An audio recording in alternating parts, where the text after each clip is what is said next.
Hello. Right now I'm going to do a movie haul, so to speak, of movies that were sent to me to vote on. So these are the SAG screeners. Every year they come like this for voting on, and so each movie studio sends them out for free, and so I love it. It's like you end up getting all these movies for free. So anyway, I have all these envelopes that have recently come to me. And I just absolutely love movies. I love watching movies. There's a huge video store, for example, a few blocks from my house that I can walk to. And when I walk in, I go look down the row, seen it. Because for many, many years, I didn't really watch television. I pretty much only watch movies. I love them. And also, I love to read. When I was a young girl, I would read hundreds of books, basically. The lists of like the 100 classics, and one summer I won a book reading contest for over 300 books, and they didn't even believe me. They had to bring my mother in and quiz me in front of a committee because they thought for sure I was lying. But I used to read a lot, like probably 5 or 6, 7, 10 books a week. And so now that I'm in college, I have slowed down quite a bit, obviously, but I still love to read. So anyway, that being said, I do have quite a background in books and movies, and so I do want to comment on some of these movies that I've recently seen because I'm a movie lover, basically. First of all, let me do Room. I saw this movie Saturday night.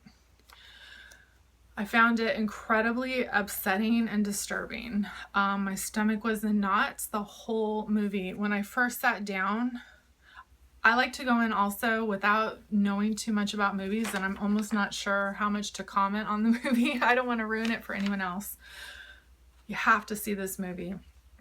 And so what happened was, in the beginning of the movie, I found myself getting very upset and annoyed with this woman who, her house was a mess. Seemingly, her child was a bit unruly.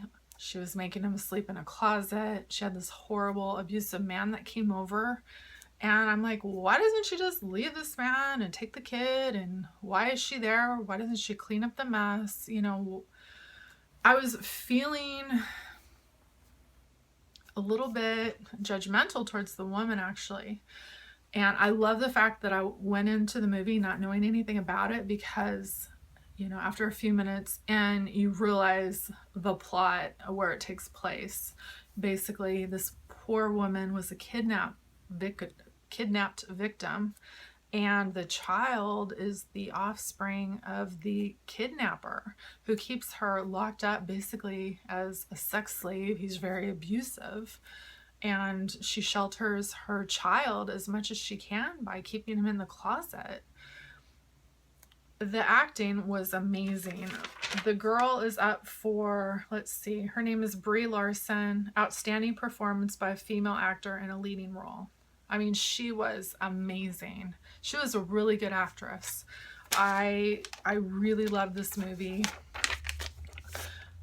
I'm so happy that it had a good outcome, and I really appreciated that they didn't end the movie on the happy moment. I get really irritated sometimes by movies when they suddenly stop the movie. Oh, well, I hate to give it away. She's rescued. Anyway, she's rescued. And a lot of movies would just stop the movie there, and that would have really irritated me.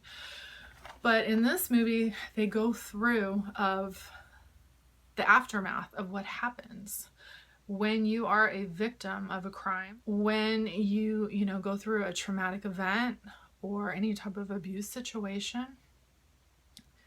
You really don't come out the same afterwards. And I loved the fact this movie delved into the psychological aspect of what this woman went through, and that things were not that easy when she got out. And there's a situation by a reporter that really unsettled her, made her feel ashamed and guilty, and did some psychological damage. Basically, this reporter as, you know, they're just doing their job. But when you've already been through a traumatic event, you know, these questions people say can inflict more damage and more harm. And that's what happened to this character in this movie.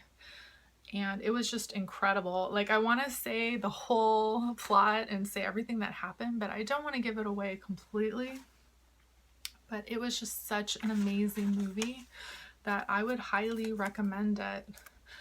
And I also want to say she brought up an excellent point in the movie, which is, as women, sometimes we're taught to be nice and helpful, and that is not very good in life for all situations. As women, you need to learn to not be nice, to defend yourself. And I've heard before, if anyone tries to put a gun on you or a knife and kidnap you anywhere in public, you want to scream and fight and make a huge ruckus. Even if you're shot and stabbed in front of everyone, that's usually a better way to go than ever let them get you alone into a car or an enclosed space in their trunk. You don't want to end up there. Fight. And, you know, as a woman, no, you don't always want to be nice. The next movie I want to talk about is called Spotlight. This is how it comes. And for this one, it's been nominated for Outstanding Performance by a Cast in a Motion Picture, an Outstanding Performance by a Female Actor in a Supporting Role, and that's Rachel McAdams. She was amazing. This was such an amazing movie. It's a true story, and it's about the Boston Globe newspaper team, basically, that uncovered the scandal in the Catholic Church regarding priests that abused children. And it started out going through just the way the Catholic Church at the time was so protected. And they ended up uncovering, well, one priest is what they started with, that had abused all of these people. And as they uncovered more, and there's a huge cover-up by the Catholic Church, they ended up finding out there were not just one Catholic priest that was abusing children in the city. There were 78 priests. And that it was this huge cover-up, and that they were basically being switched around from church to church and would be put on like sick leave. And so this team of the Spotlight reporters did research, they tracked it down, and over the course of a year broke the story basically that had the outcome that we now know today. But at the time it was untouchable, basically, the Catholic Church was.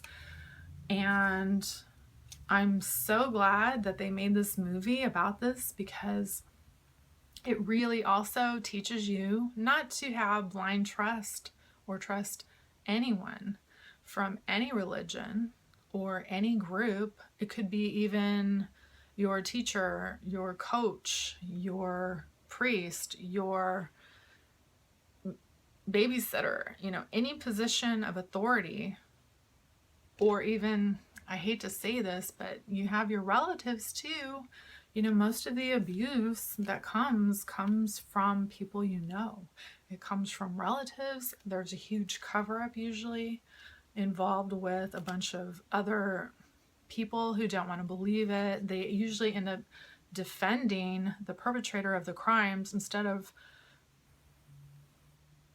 focusing on the victim of the crime and protecting them. I don't know why that's the case. I almost feel like there's some denial that goes in with that. And so this is just such an amazing movie, and the cast was amazing. Let me just read the names.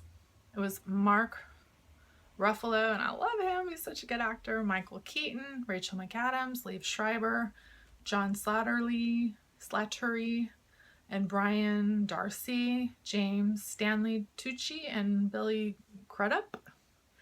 So anyway, it was amazing. It was just such a good movie. I was on the edge of my seat, and I'm just so happy with the outcome of the movie and the fact that, you know, children are protected more today because there's more awareness. So covering up a crime is really not a very good thing to do. I find it's very unethical, and it's not for the greater good. So anyway, it's a great movie.